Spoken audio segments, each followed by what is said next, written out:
This is a super middleweight contest of 8 3-minute rounds. Introducing firstly in the blue corner, wearing the multicolored trunks, coming from Nottingham, weighing in at 11 stone, 12.5 pounds, bringing to the ring a 19-fight professional record, 12 wins, 2 wins coming by way of knockout with 7 losses. A welcome please for Nottingham's Michael Monaghan. And across the ring in the red corner, his opponent wearing his familiar snakeskin trunks, coming also from Nottingham, weighing in at 12 stone 3 pound, undefeated as a professional, 7 wins from 7 contests, 6 wins coming inside the distance, former 2 times ABA champion, and from the class of 2002, please welcome Carl the Cobra Froch. Timekeeper at the bell, Mr. Brian Heath. The referee, Mr. Terry O'Connor of Birmingham. This is 8 3-minute rounds.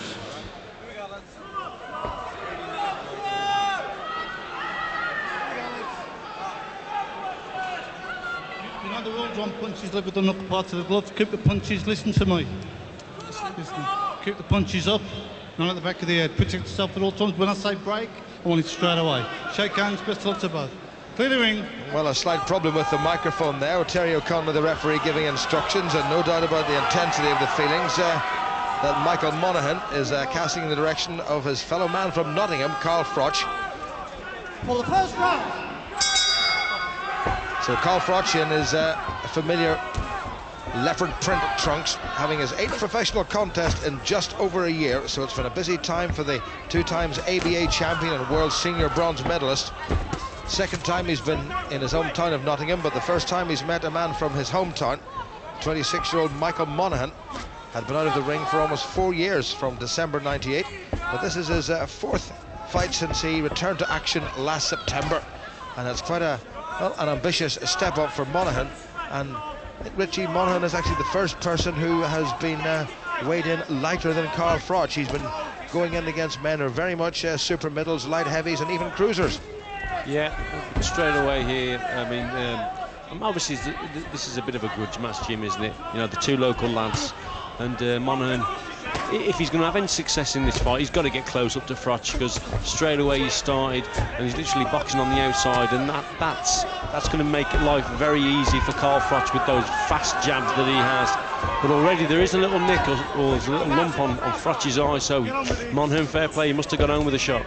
Well, yes, there's a nasty looking little swelling, and Monaghan has spotted that and he's grinning. There was a little bit of an exchange of words, not at the weigh-in itself yesterday, but after the weigh-in, and Froch has got a rather bad little swelling, and it's really picking up, and you can see him blinking that left eye of his.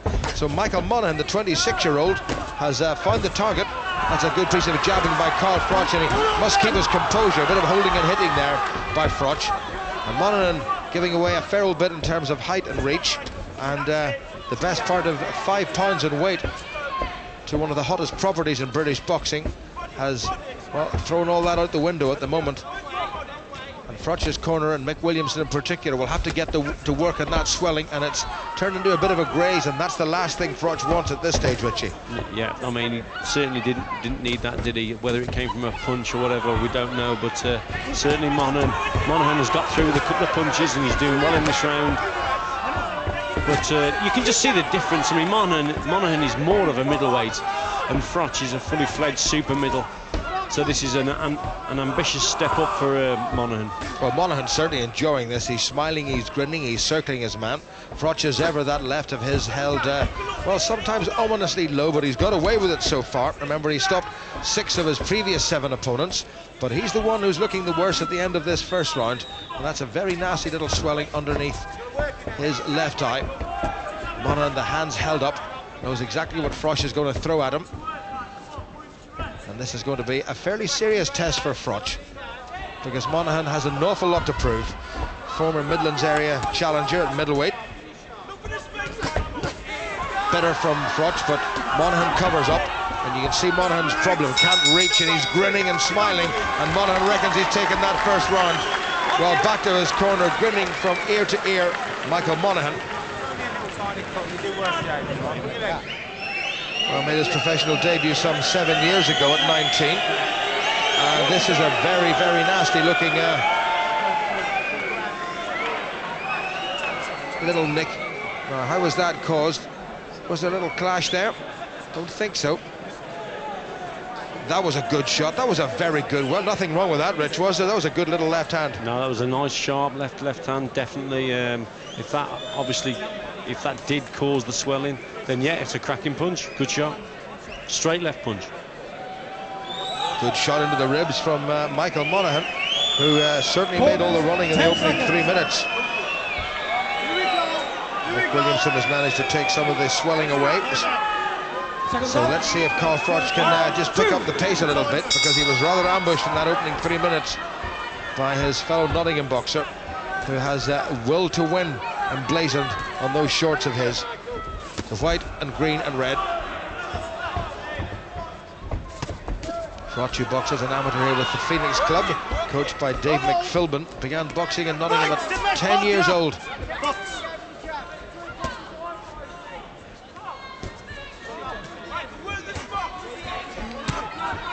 Froch just taking his time as ever. And again, Monaghan falling a little bit short with that left jab of his. We haven't really seen Froch explode so far. But there's a bad swelling underneath his eye, and his nose is a little bit swollen as well, so he won't be terribly happy with that. This was a very good match, albeit a dangerous one for Froch.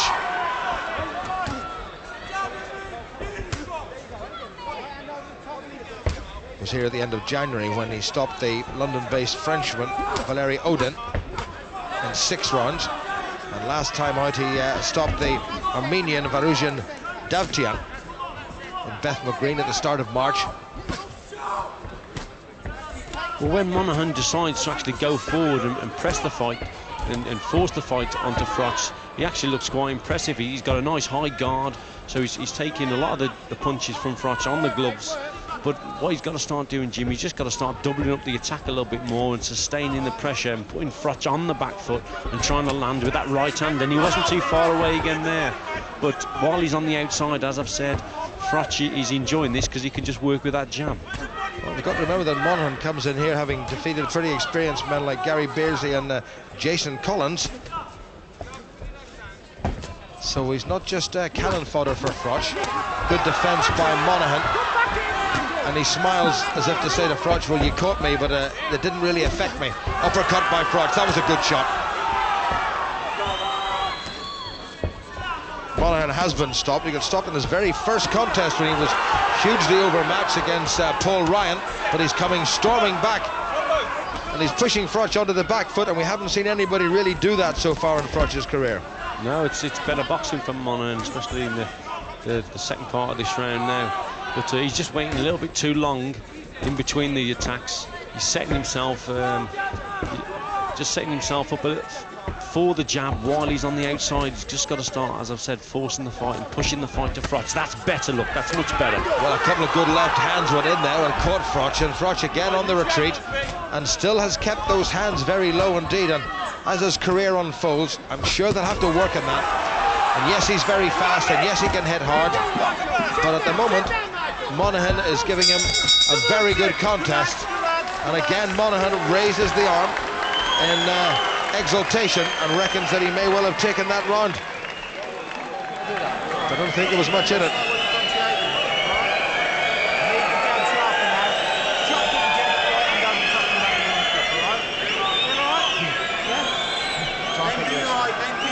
So Monaghan's corner very pleased, I think, with the opening couple of rounds. I'm not altogether sure that he's won them, but he's given Carl Froch an awful lot to think about, and that's exactly what Froch needs. And again, working hard to just get rid of that nasty little bump, and it's a slight graze there as well, and his nose is badly reddened. Yeah, too many singles. Okay, far too many singles. 10 seconds.